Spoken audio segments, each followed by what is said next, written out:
नमस्कार। चलिए आज बात करते हैं कमाल के नए फीचर के बारे में जो मुश्किलों को हल करने का तरीका पूरी तरह से बदल सकता है, और वो भी सिर्फ दिखाकर बताकर नहीं। तो चलिए सीधे शुरू करते हैं। कभी कोशिश की है फोन पर किसी को ये समझाने की कि आपकी स्क्रीन पर आखिर दिख क्या रहा है, या कोई गैजेट है जो ठीक से काम नहीं कर रहा? बड़ा सिरदर्द होता है ना। बिल्कुल, क्योंकि कुछ प्रॉब्लम्स होती ही ऐसी हैं जिन्हें शब्दों में समझाना बहुत मुश्किल होता है, उन्हें बस दिखाना पड़ता है। और बस यहीं पर हम सब फंस जाते हैं। इसे ही कहते हैं समझाने की दुविधा। जरा सोचिए, स्क्रीन पर कोई अजीब सा एरर मैसेज, कोई उलझा हुआ बिल जो समझ ही नहीं आ रहा, या फिर घर का कोई अप्लायंस जो अचानक खराब हो गया हो। अब इसे फोन पर कैसे समझाएं? लगभग नामुमकिन है। तो इसका हल क्या है? बहुत सिंपल, सिर्फ बताओ मत, दिखाओ। और यहीं पर एंट्री होती है एंड्रॉयड पर जेमिनाई की, जो अब रियल टाइम विजुअल हेल्प दे सकता है। तो ये है क्या चीज़? इसे विजुअल इंट्यूशन कहा जा रहा है।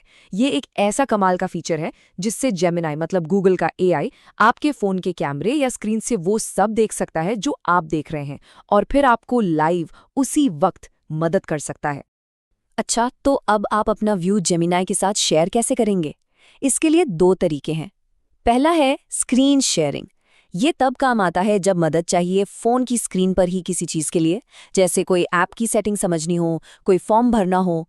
और दूसरा तरीका है वीडियो स्ट्रीमिंग। ये तब इस्तेमाल होता है जब आपको असली दुनिया में मतलब आपके आसपास की किसी चीज़ के लिए मदद चाहिए, जैसे कोई अप्लायंस हो, कोई लेबल पढ़ना हो, या कोई डॉक्यूमेंट समझना हो। ठीक है, सुनने में तो ये सब बहुत बढ़िया लग रहा है, पर सवाल ये है कि ये असल में काम कैसे करता है? क्या इसे इस्तेमाल करना आसान है? चलिए एक एक करके इसके स्टेप्स देखते हैं। तो विजुअल हेल्प आना ना वाकई बहुत आसान है। सबसे पहले आपको जेमिनाई ऐप खोलकर एक लाइव बातचीत शुरू करनी है। फिर अगर फ़ोन की स्क्रीन दिखानी है तो बस स्क्रीन शेयरिंग वाले आइकॉन पर टैप कर दीजिए, और अगर बाहर की कोई चीज़ दिखानी है तो कैमरे के लिए वीडियो स्ट्रीमिंग आइकॉन पर टैप करना है। एक बार जब जेमिनाई देखने लगे तो बस अपना सवाल साफ साफ पूछिए, और हाँ, अगर कुछ समझ ना आए तो छोटे छोटे फॉलोअप सवाल पूछने से बिल्कुल ना हिचकिचाएं।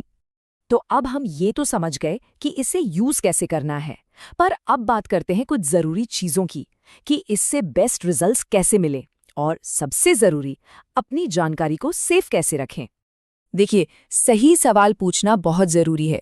जैसे आप सीधे पूछ सकते हैं, ये वाली सेटिंग किस काम आती है? या फिर बिल दिखाते हुए पूछें, क्या इसे आसान शब्दों में समझा सकते हो? या किसी मशीन को दिखाते हुए, इसे ठीक करने का पहला स्टेप क्या है? इस तरह के साफ और सीधे सवाल पूछने से आपको सबसे अच्छे जवाब मिलेंगे। और अब एक बहुत बहुत ज़रूरी बात, प्लीज़ अपनी कोई भी सेंसिटिव पर्सनल या फाइनेंशियल जानकारी जैसे कि पासवर्ड या बैंक अकाउंट डिटेल्स, ये सब कभी भी लापरवाही में शेयर मत कीजिएगा। सेफ्टी सबसे पहले आती है, तो इस बात का हमेशा ध्यान रखें। तो कुल मिलाकर देखें तो ये टूल एक तरह से आपका अपना पर्सनल विजुअल प्रॉब्लम सॉल्वर बन सकता है।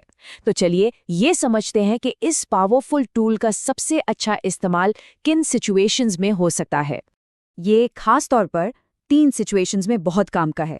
पहला है इंटरप्रिटेशन, मतलब किसी चीज़ को समझने में, जैसे कोई मुश्किल डॉक्यूमेंट है या किसी प्रोडक्ट पे छोटा छोटा लेबल लिखा है। दूसरा है ट्रबल शूटिंग, मतलब फ़ोन की सेटिंग्स में कोई गड़बड़ हो गई या घर का कोई अप्लायंस काम नहीं कर रहा, तो प्रॉब्लम का पता लगाने में। और तीसरा है गाइडेंस, यानी जब कोई नया काम कर रहे हो तो स्टेप बाय स्टेप मदद पाने के लिए। इससे पता चलता है कि ये कितना वर्सेटाइल है। तो बात यह है कि ये टेक्नोलॉजी हमें एक ऐसे भविष्य की तरफ ले जा रही है जहां मदद बस एक टैप दूर है। जरा सोचिए, कैसा होगा अगर हर मुश्किल में कोई एक्सपर्ट हमारे कंधे के ऊपर से देखकर हमें गाइड कर रहा हो। ये टेक्नोलॉजी शायद उसी फ्यूचर की एक रोमांचक झलक है।